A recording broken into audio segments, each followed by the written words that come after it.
една атракција, тоа е една од двете карпи Гавалташ. Врз која што карпа, ако удар со мали камења, слушат се звуци како музички. И дури некои од вие звуци биле уфрлени у една од песните на Азербејџан со која што настапувал своевремено на Евровизија. Како атракција. Ајде да видиме. Сега ќе изведеме композицијата Билјана Платно белеше.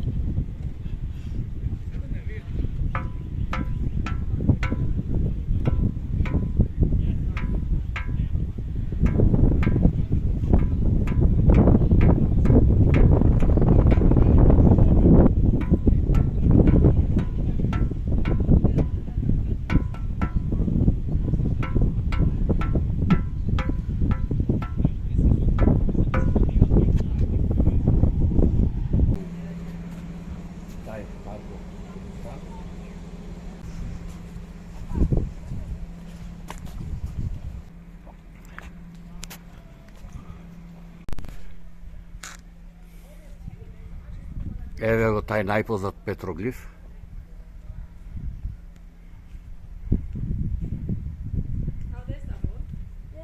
Највеќе горе. Значи, ова е најпознатиот петроглиф. Горе што е прикажано оро. Оро.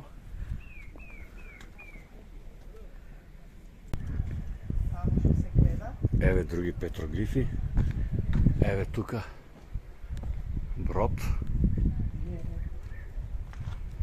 И луѓе тука.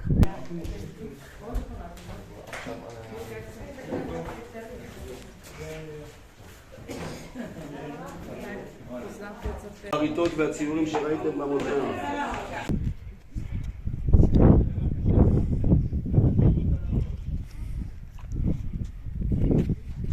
Касписко море е тамо.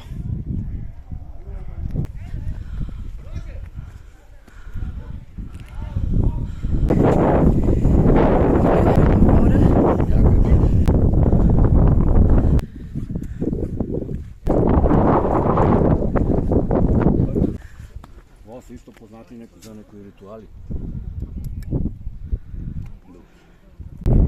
Враќаме се сега. И тоа. И во се тие ритуални дупки. Што значи дупките? За некои ритуали.